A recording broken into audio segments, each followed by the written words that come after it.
Persediaan awal bagi menghadapi El Nino yang kuat diramal berlaku bulan depan perlu dilaksanakan segera dengan membabitkan kerajaan dan rakyat untuk mengurangkan kesan akibat fenomena itu. Walaupun Malaysia pernah mengalami fenomena itu, persiapan awal meliputi semua aspek perlu dilakukan bagi mengelak situasi panik.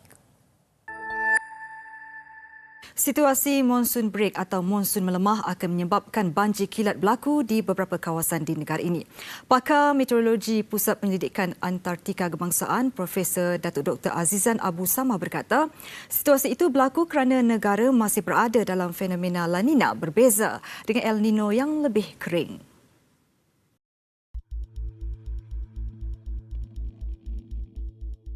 وَلَقَدْ أَخَذْنَا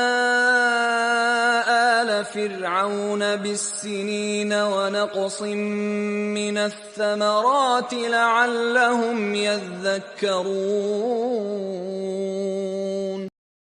فَفَتَحْنَا أَبْوَابَ السَّمَاءِ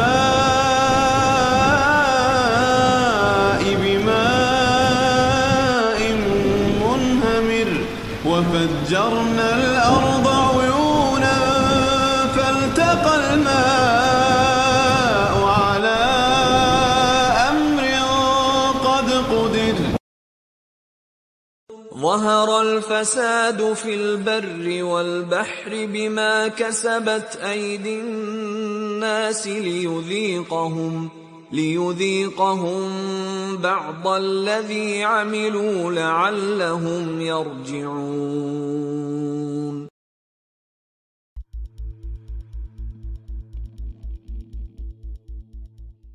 Rasulullah bersabda, jika panas menjadi sangat terik, maka tunggulah hingga sejuk sedikit untuk bersolat kerana panas yang sangat terik itu adalah daripada hembusan neraka Jahanam.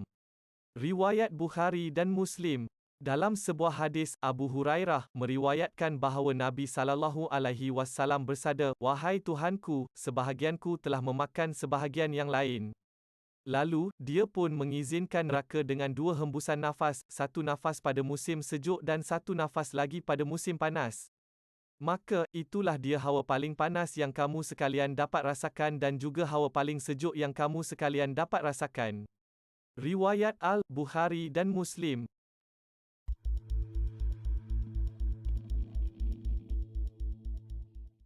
El Niño, which means the boy in Spanish, affects the water in the ocean, heating it by about 32.4 to 32.9 degrees Fahrenheit above the average temperature. El Niño can lead to floods, droughts, increased levels of CO2, and global temperature changes. It begins to spread from the east-central Pacific Ocean.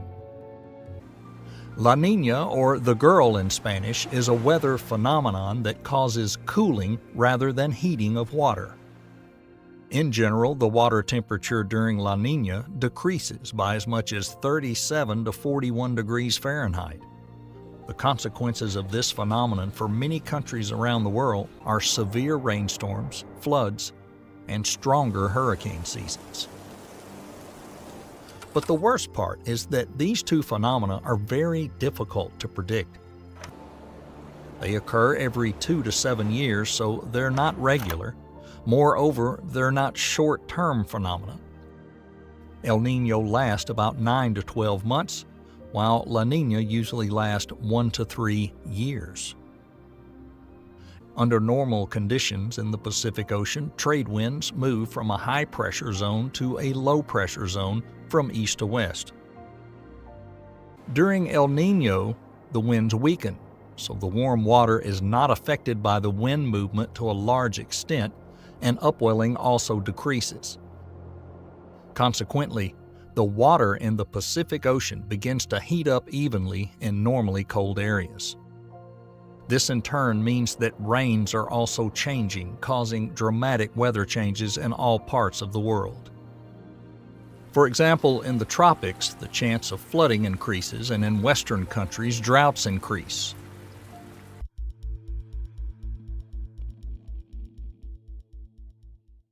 Fenomena El Niño Pernah dilaporkan melanda Malaysia sebanyak 12 kali sejak tahun 1951. Kesan paling buruk direkodkan adalah pada tahun 1997 hingga 1998 dengan suhu tertinggi mencecah 40.1 darjah Celsius. Fenomena El Nino yang menyebabkan cuaca lebih panas, kering dan kemarau juga berpotensi menyebabkan kebakaran hutan luar biasa, menyebabkan pelepasan asap serta bahan pencemar ke atmosfera menghasilkan jerebu. Pada tahun 2016, sebanyak 60 kes kebakaran hutan dilaporkan berlaku di Hulu Perak berikutan cuaca panas dan kering akibat fenomena tersebut. Menurut Pertubuhan Kesihatan Dunia WHO, kesan kesihatan yang terkait dengan fenomena El Nino adalah peningkatan penyakit respiratori dalam kalangan kanak-kanak dan kumpulan berisiko. Antara risiko yang sering dikaitkan termasuk kegagalan fungsi organ badan akibat strok haba, keletihan dan kelesuan, pitam atau pengsan dan kekejangan otot. Kesihatan awam juga turut terancam akibat krisis air yang berpunca dari kemarau panjang. Kemarau berpanjangan juga mengakibatkan kawasan tadahan air seperti empangan, tasik dan kolam semakin kering, berpunca dari kadar sejatan yang tinggi dan tiada hujan.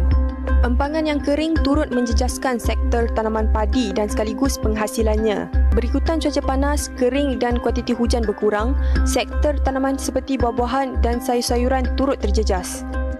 Tanaman sayur jenis berbuah seperti timun, petola, bendi lebih terjejas berbanding sayur berdaun. Kesannya, harga bagi sayuran tersebut boleh meningkat jika permintaan tinggi pada musim ini.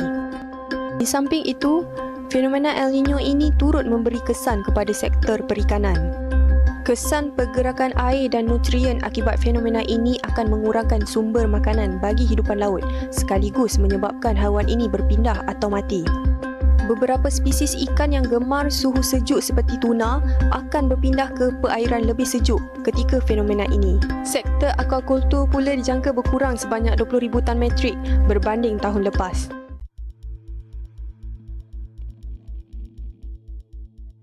Sektor pertanian Johor kerugian lebih juta ringgit yang membabitkan lebih 4,000 petani dan peternak yang terjejas akibat banjir baru-baru ini.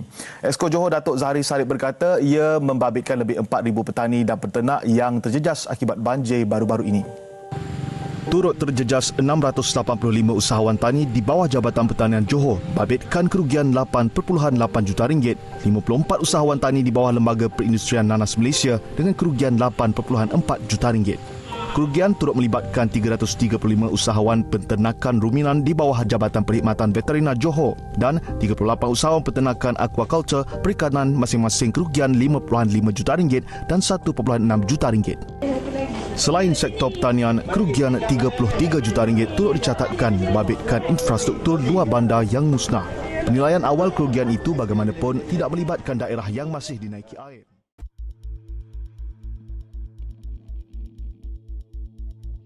Persediaan awal bagi menghadapi fenomena El Nino ini perlu dilaksana segera. Walaupun Malaysia pernah beberapa kali mengalami fenomena El Nino sebelum ini, tetapi persiapan awal meliputi semua aspek adalah perlu bagi mengelakkan kepanikan melampau. Oleh itu, persediaan perlu dibuat dari sudut mental dan fizikal bagi menghadapi sebaran kemungkinan seperti krisis air yang menyebabkan langkah seperti catuan air di sesetengah kawasan mungkin terpaksa dibuat sekaligus memberi impak terhadap aktiviti manusia. Kita juga harus mengelak daripada melakukan sebarang aktiviti yang boleh menyebabkan kebakaran. Bahan-bahan mudah terbakar perlu disimpan dengan baik manakala aktiviti pembakaran terbuka seperti membakar sampah, sisa pertanian dan sisa pembinaan perlu dielakkan. Ini bagi menghindarkan berlakunya pencemaran udara yang boleh menyebabkan jerebu. Bagi mengelakkan berlakunya strok haba pula, selain banyak minum air, kita harus memakai pakaian berwarna terang dan ringan serta mengelakkan aktiviti fizikal. Bagi menjaga kesihatan, anda juga disarankan untuk menyimpan air serta makanan yang sihat dan mencukupi sebagai persediaan untuk keadaan kecemasan. Selain itu, disarankan memperbanyakkan berteduh di kawasan seperti pokok dan bumbung jika keluar dari rumah. Untuk persediaan awal di rumah pula anda boleh lakukan ini. Menyimpan air mineral dan minuman, menyimpan air untuk kegunaan harian, menyimpan bekalan makanan, bekas makanan pakai buang, lampin untuk kanak-kanak dan orang dewasa dan ubat-ubatan.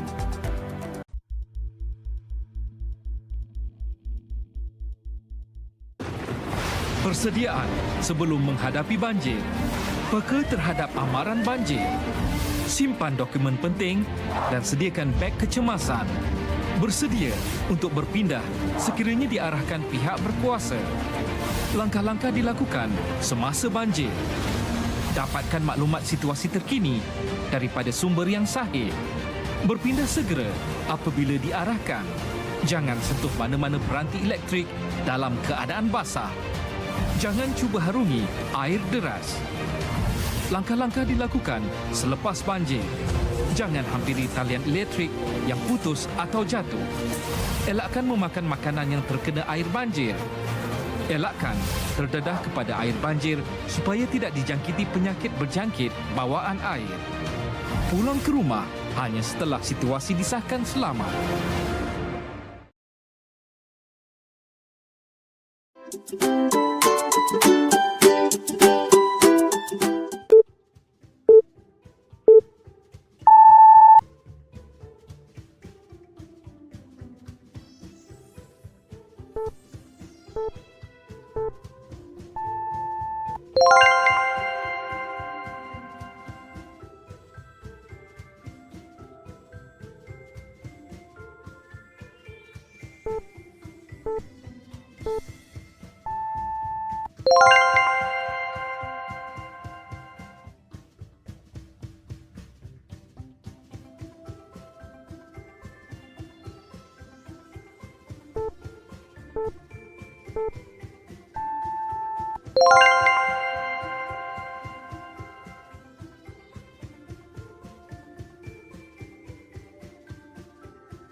you